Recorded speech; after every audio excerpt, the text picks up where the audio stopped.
Hey everyone, welcome back. Well, today is a big day. I'm going to load the car body shell onto the new body car, and I'll show you how I'm going to go about doing that. And then we'll be able to freely spin it around the garage, hopefully, and give me much better access from all around. So let's not delay anymore. Let's get started mounting the front subframe units to the car, to be able to then disassemble them and bring it up from the underside. At all times I'm leaving these towers underneath the car. Obviously these are very strong wooden towers on all 4 points, just for safety obviously, and I'm working with a crane and everything, so hopefully I'll get to do another video after this one. Alright, let's get going. Right, first things first, get these mounted. I've made it so this bolt faces to the outside so I can tighten that up when the frame comes in from below.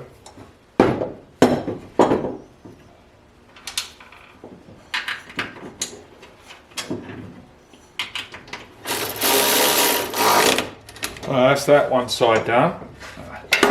I'll do the other side. Alright, sorry guys, I forgot to turn the camera on. I was kind of concentrating on what I was doing. So I just slid the unit, I took the casters off, slid the unit underneath and physically lifted it in. It was a little tricky on my own because to access those outer bolts to hold it in, where is it, these upper ones, so I've tightened them so it's just suspended. I'm just going to tighten the bottom ones. I've done the other side, so this is all anchored up now, so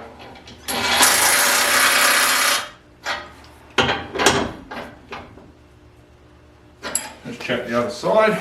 I put a bit of wood on top of the jack kind of spread the load right in the center support there, so I can just gently control lift this up the 4 inches or so to be able to put the casters on. So let's do that. Let's check our height. Yeah, we've got a couple more inches to go. I'm just watching the rear as well, obviously make sure it doesn't slip or anything. We're going very gentle.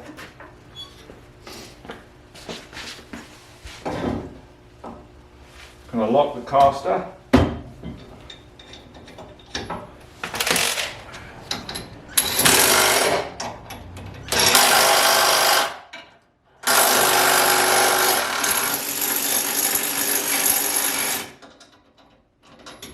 Right, that is that connected on the front. So let's go and do the rear.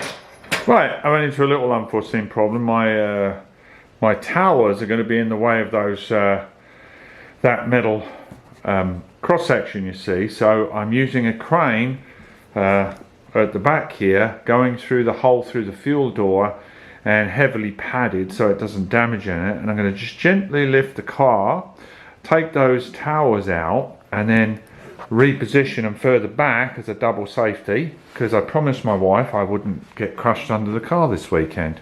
So anyway, so let me slowly lift the car, and because I've locked the front casters, it should not roll back in here, it should just kind of go straight up. So let's see if my plan works. Yeah, we're releasing the towers now.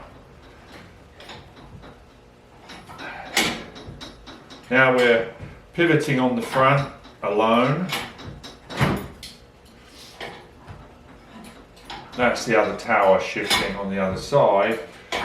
Before I get under there, obviously I'm going to probably move these towers forward or towards the back, so I've got 4 points of support here. So now we've got 4 points, wooden safety points in case that crane fails, and that the car will just land on that. So let me get this other unit in and jack that into position, then we can cut our length of pipe to see what we need there. Right, so I was having a little trouble locating, so I opened up that hole a little bit on the top of these towers to make double sure we don't damage the thread on the bolt on the dog leg there. So that gives me plenty of room for that to drop in there and just be dangling down here without any chance of it getting damaged, and then the main weight of the dog leg sits in this yoke here. So let me get under there again.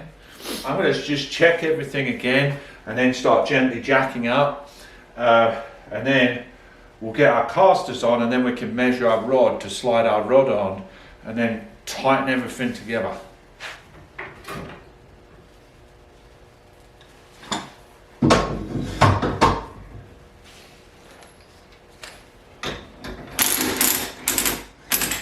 So it's on there with a lot of faffing around. I haven't fully tightened up all the bolts on the uprights yet, but it's sitting straight down on that.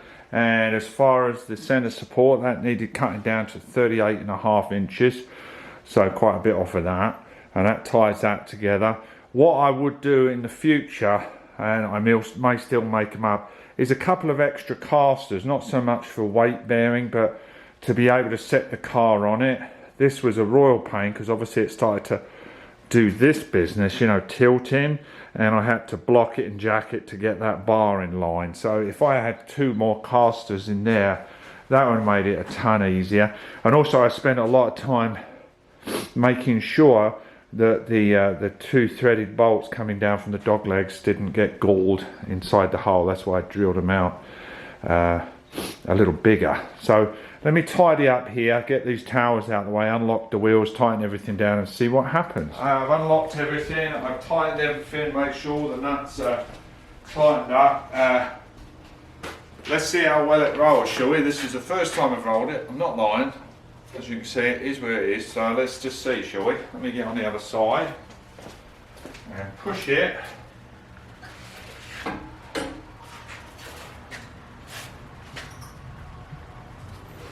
Well, yeah, that couldn't be much. Actually, let me push the back end. I don't want to bang the wall.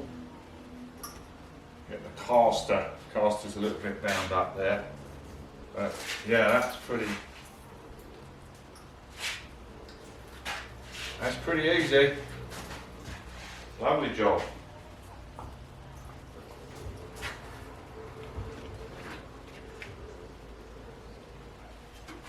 So you can see it seems to work very well. As I say, changes, definitely put at least, well, definitely put a caster. I think it would be good to put them on those connecting sleeves, just like this, but have a caster on there. It will make, especially if you haven't got a fancy car lift to lower the car onto, it will make this so much easier. I was cursing myself. I thought, oh man, I wish I'd have done it. But with a few blocks of wood, I was able to muddle along just on my own, just making extra careful. I was never under the car without at least 3 backups, you know. So just, you know, obviously safety in mind. And then really tighten that connector bar. That stops the things wanting to splay out, obviously. So it kind of ties it all together. So it's very strong. And now you can see my rocker work that I'm going to have to start working on, but it's lovely now. I've wheeled it away from the cramped tight space there, and it'll give me loads of access, and then I've gained about 5 inches from before. So there we have it. Just wanted to give you an idea of what the dog legs look like. These things here, way those are yokes in there on both sides, and yeah, so you can see the kind of work we've got to do. This is the only box section that seems to be damaged. I've got to fabricate all that and build that out. Some Wally's gone in at some point and thrown patches on it and kept his fingers crossed and probably doped a load of underseal on it. So that's probably the most serious damage on the car, really, I would say, this little section here.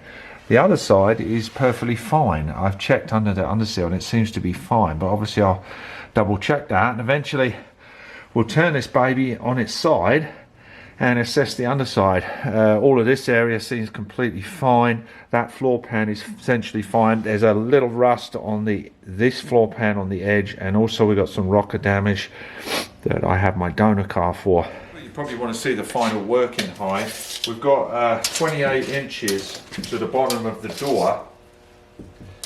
Where are we at? 28.25 to the bottom of the door. It's great for access to the inside, obviously, if you're working on the floor pan and the rocker, taking the doors off, and also eventually once I take the doors off, I'm going to reinforce the door apertures on all four doors before the car gets flipped onto its side, so we can keep all the unibody true and we don't have any problems with door fitment.